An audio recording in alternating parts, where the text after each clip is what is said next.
This is a video about AAA gaming in general and the issues that we're seeing. I really do regret to inform you all that there are still no sexy demons making an appearance in this game.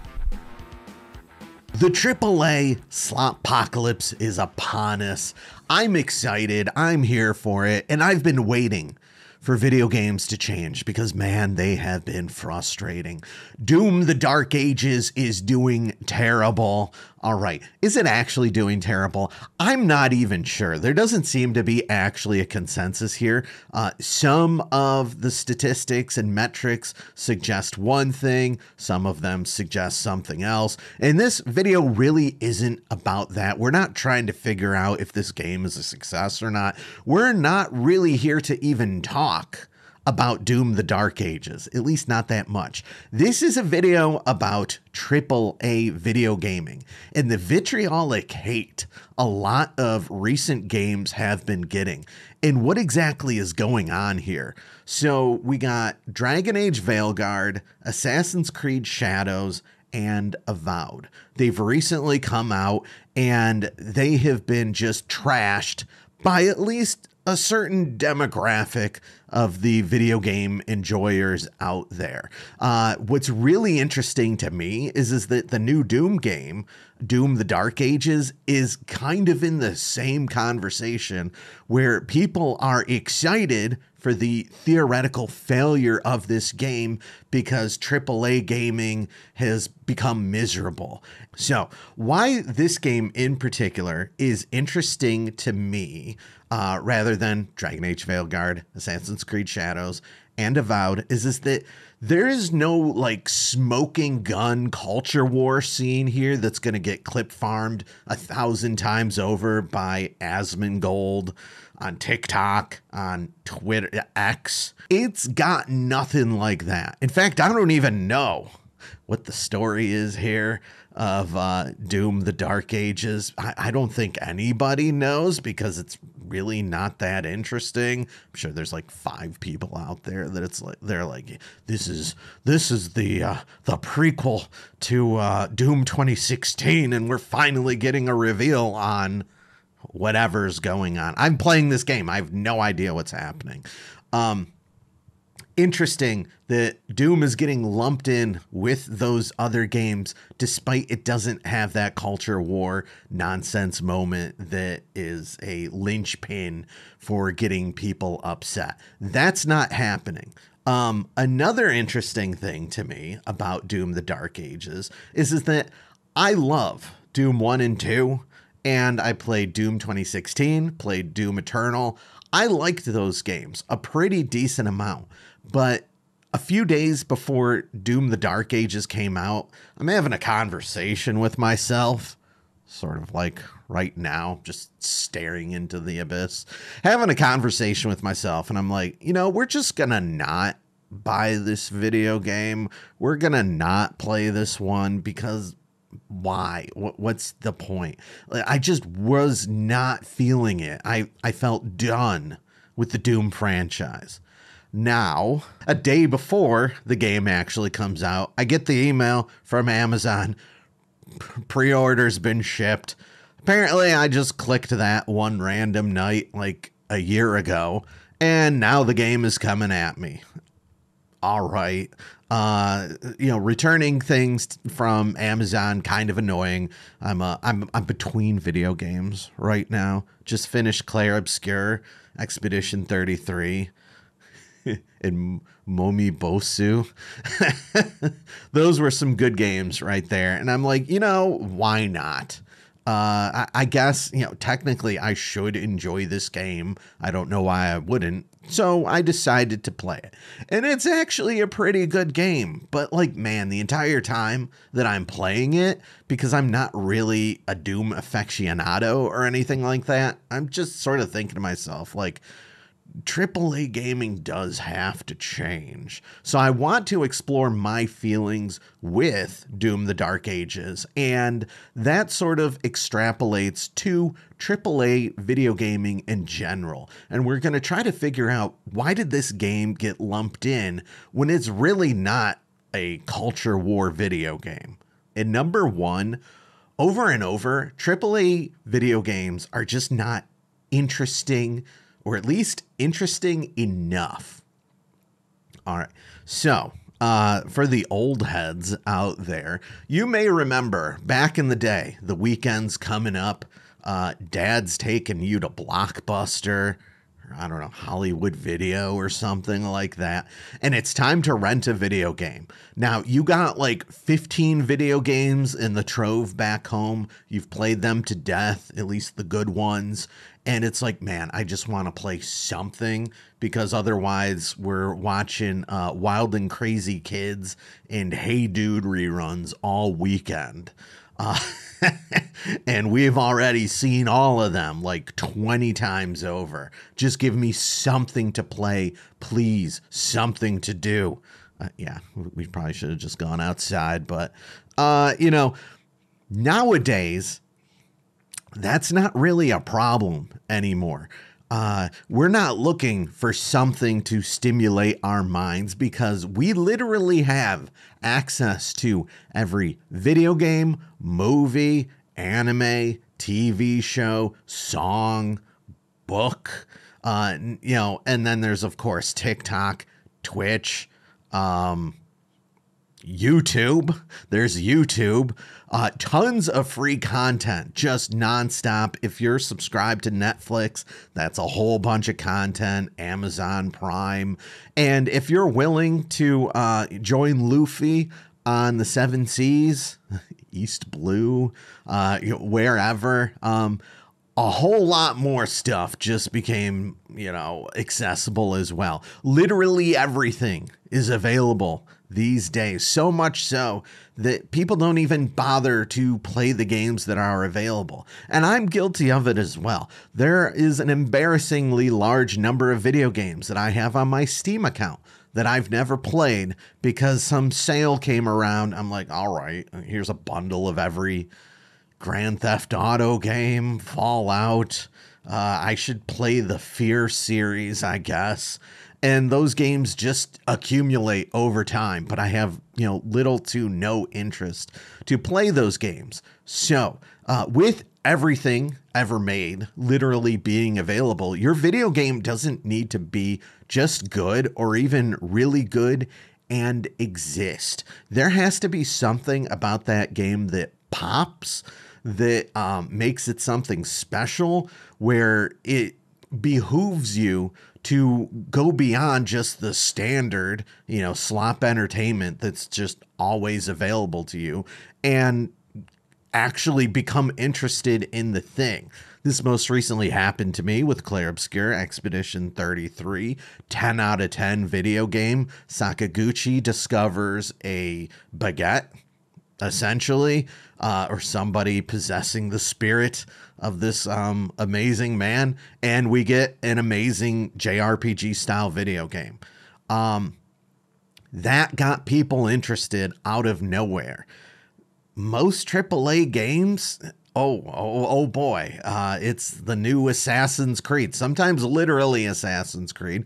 Other times just a game where you got to go to the different towers and unlock different parts of the map, and they become viewable, and then you get the collectibles. Half of the mini games kind of suck.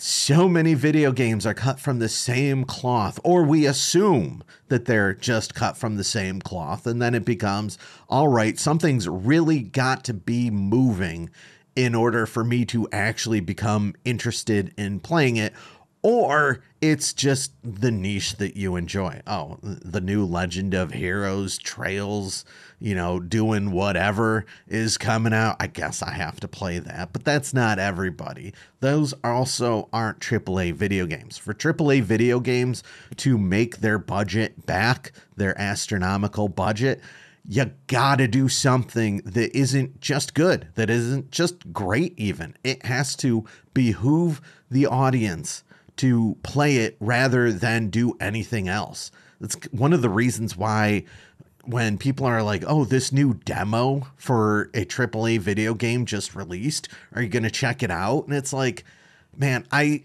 don't want to play any demos. Like, I either want to spend my time playing the game or not at all. I don't want to waste my time with a maybe. There's so many video games that I know are going to be a home run. There are so many different games in the back catalog that I'm really interested in playing in my favorite niches. Some AAA video game that's like maybe good, I don't care. Number 2, this one is going to get controversial. Also inherently rough for Doom the Dark Ages, and we're going to talk about why that is. Video games now oftentimes just look gross and ugly, or at least there's nothing special about them that make them any more interesting than any other 3D environment.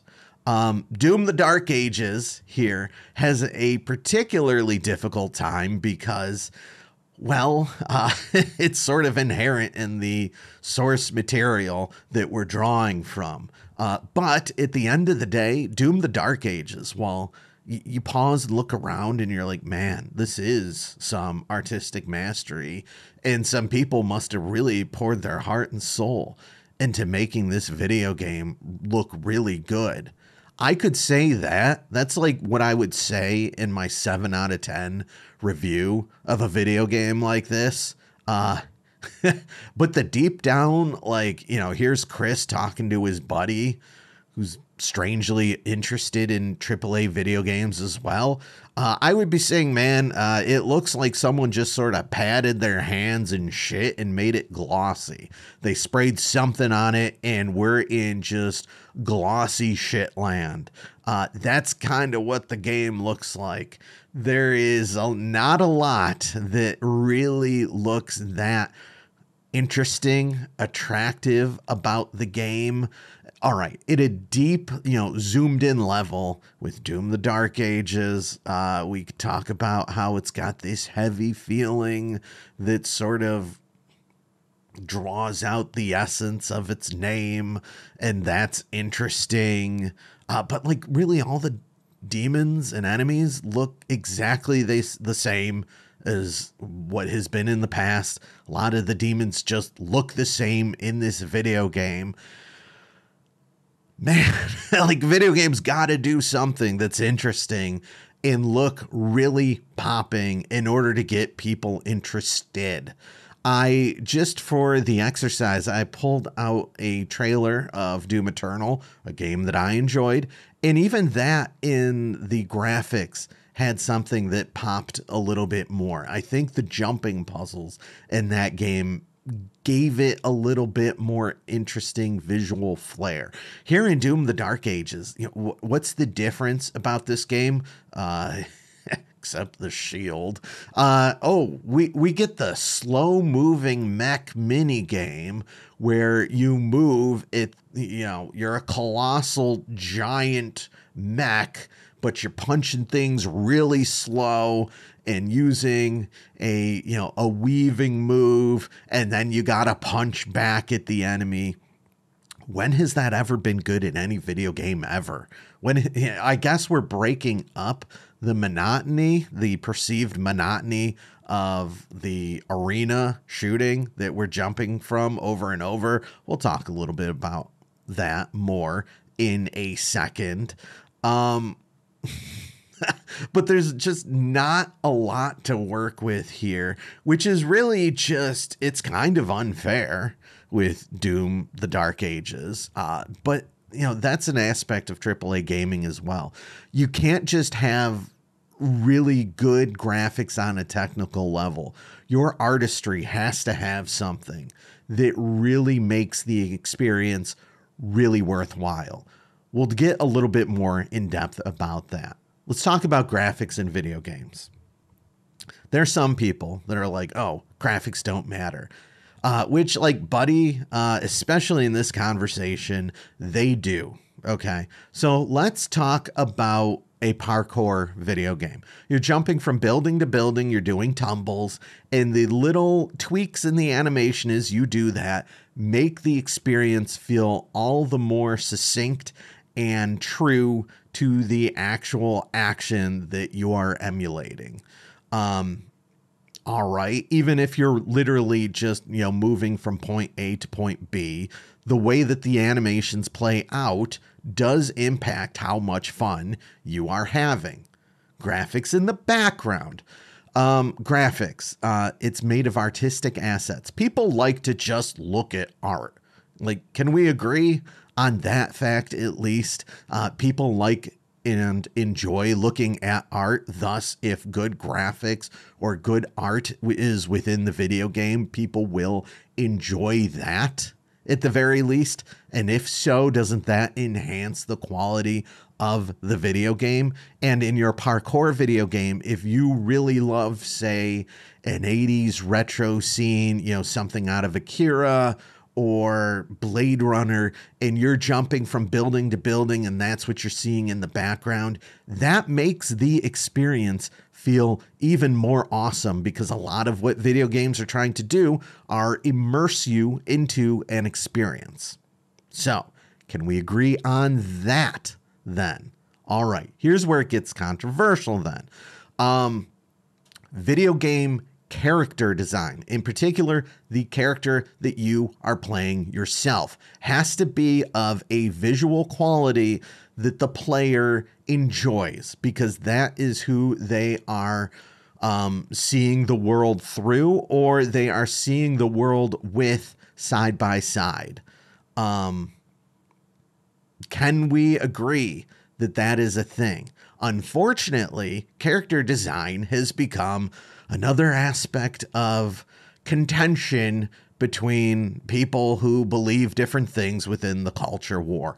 Hate using that term. I know that term bothers a lot of people, but there really does seem to be a pattern that is cropping up here. And unfortunately, I think people are picking sides in this social incohesion, and it is negatively impacting video games, the design of video games, the experience of video games, because people are trying to make a point more often, or sometimes, rather than actually doing what sort of makes sense.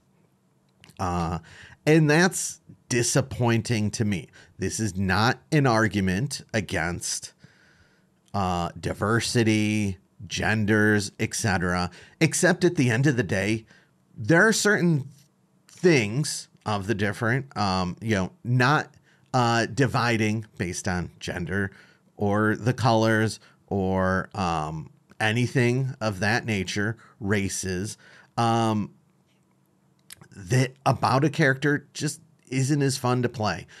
So I'm watching, for example, Tim Rogers of Action Button Entertainment the other day, and he was complaining sort of implicitly about the people who complain about ugly main characters within video games. And I think it was primarily regarding female characters in video games. And he makes this comment about how, buddy, if you're looking to do some gooning, they make websites for that. You don't really need video games for that.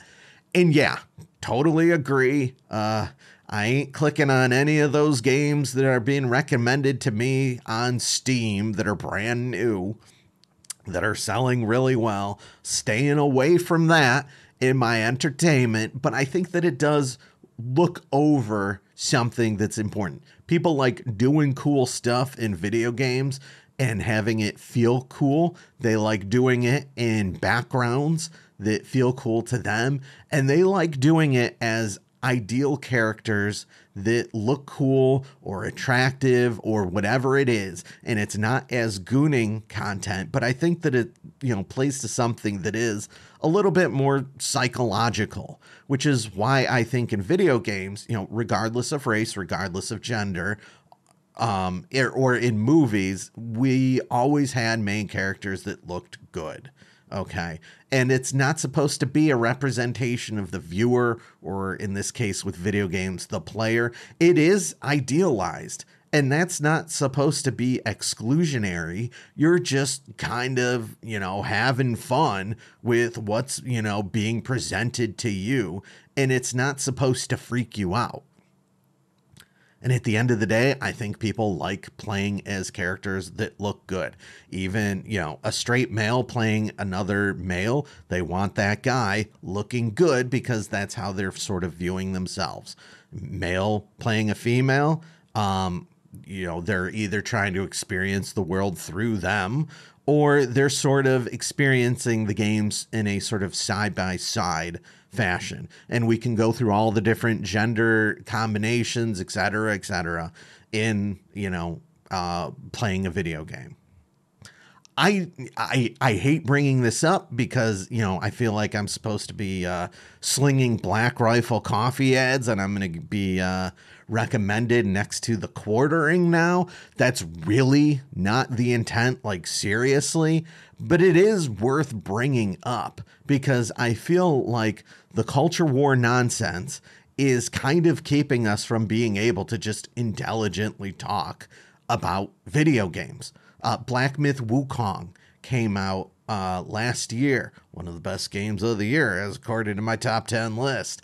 And there are conversations that one could have about that video game in regards to the marketing that was sent to reviewers, and then how, you know, the sort of anti-progressive, is that an honest term that we're allowed to use? I don't know how we collectively refer to the quartering types, but they took that game and ran with it as, you know, a focal point of the culture war, I guess. But it would be nice if we could talk about that without all that extra baggage. Number 3, AAA gaming. I've kind of touched on this already. Doom the Dark Ages in particular, it doesn't really offer that much that's new. First of all, a lot of people talking about these recent Doom games gaslighting the heck out of me in regards to what the original Doom games were about. Because they're talking about those games as if they are just pure arena shooters. And it's like, buddy, were we playing the same game? Because a lot of Doom, first, it's just exploration, looking at the map, moving around. 2, it's, here is an area with 3 enemies. Let me dispatch them, you know, super quick without getting spotted before the brown dudes start shooting fireballs at me. That's a lot of Doom. Okay. It's not like crazy wild hopping around and shooting. It's just sort of planning out your approach to a situation and then executing that plan. Every once in a while, the monster closet opens and a bunch of dudes start shooting at you. But what you're supposed to do in that scenario is figure out your strategy to kill a few of them and then jump behind cover before they can wipe out like 70% of your health. And if you fail to do that, you're save scumming, reloading, and perhaps this time they're not going to just destroy you entirely because you have a plan. And some of the areas where you do have to run and gun, you're approaching that with, you know, a pre-planned idea of how you're going to do it.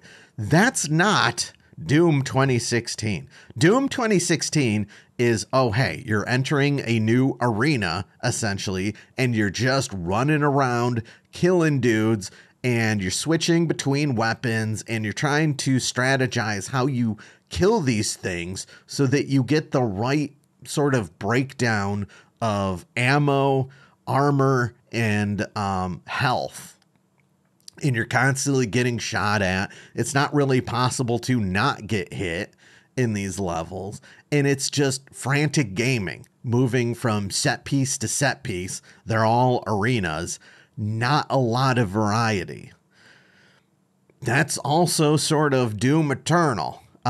With jumping puzzles. They also have the Marauders, which are really miserable and are maybe they're breaking the flow of what I'm complaining about, but they're going way too far in the opposite direction where you have to wait for a specific attack animation like it's a fighting game in order to kill these things, or else they one-shot you or two-shot you or whatever it was. Long story short, the vast majority of Doom Eternal plays just like Doom 2016. Yes, there's some technical differences, but the gameplay loops feel very similar. And that's kind of how Doom the Dark Ages plays. That's why I wasn't that interested in playing this game before it inadvertently got shipped to me. Because it's like, oh, we're going to be in store for exactly the same experience. Once again, as the last two games that rinse and repeats over and over. Doom 1 and 2, what was great about those games was the variety. Sometimes you're running around and taking out like 7 dudes before you hide. Sometimes you're just quickly entering a room, taking out 3 of them. You're sneaking around so that nothing can, sneak attack you and take you out entirely. It gives you a sense of dread at times, but then also sometimes overpowers you and lets you feel awesome. These Doom games, tiny bits of that here and there, but overall, no huge variety, unfortunately. It doesn't have the ebb and flow of what I consider an amazing video game. And that, bringing it back to AAA video gaming is oftentimes just what makes them so monotonous at times. It's like, man, yeah, the technical artistry is here. A lot, hundreds of people poured their passion into this, but the final result just feels like slop. Okay. It's my complaint with Star Wars, Marvel, all of the other generic crap that keeps coming out where it's like, man, I have been soiled by past experiences so many times. Now we got Thunderbolts coming out. It's supposed to be one of the better movies. But do I really want to go to the theater and watch that? Sort of, but not enough to orchestrate it, spend the money on it.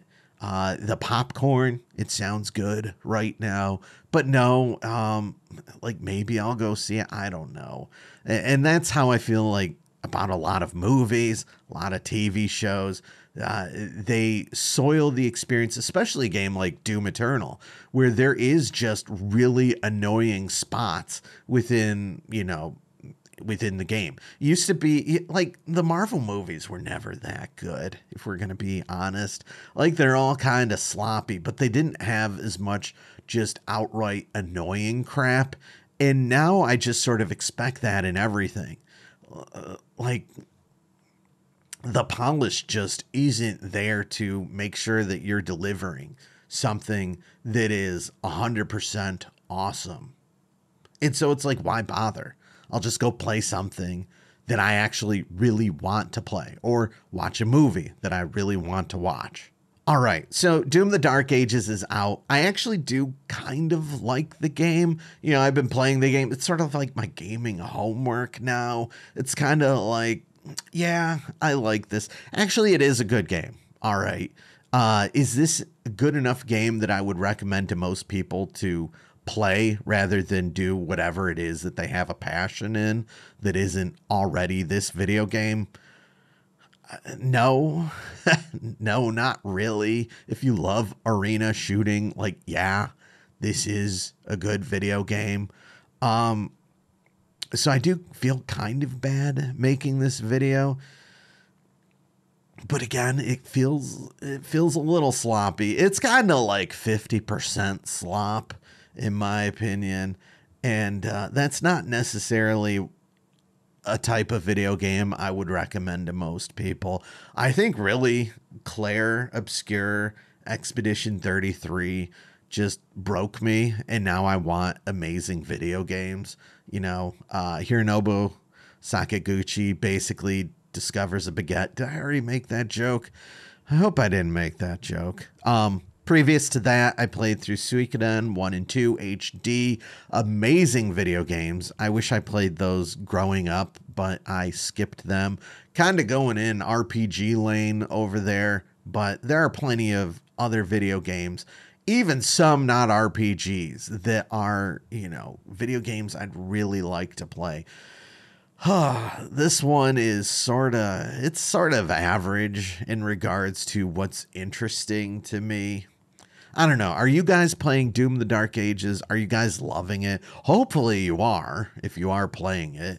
It's on Xbox Game Pass, so there's that. But yeah, I'm curious what you guys think. Like, there's this part of me that just wants AAA gaming to be punished. And perhaps that speaks to a toxic personality of mine, but I also feel like something's gotta happen. Because, like, I'm just so not interested in most AAA games, even if I would like them sort of on a technical level. So yeah, if you made it to the end of the video, leave a comment, subscribe, and I hope you liked this more ranty style video. Unfortunately, if I'm doing 100% prepared content, I'm following an outline here, but if it's 100% prepared, it's almost impossible to get those videos out on a regular basis. So I want to do a mix. Rants that are off the cuff, as if I'm just talking to a person that I know. Hopefully these this type of content being more genuine is interesting. And then I do want to either explore more series, retrospective, sort of similar to my Wonder Boy videos, or perhaps I'll just make fun of some crap on Steam, because yeah, we're toxic. Insert a Britney Spears song here, I guess. All right, thanks for watching. I'll see you next time.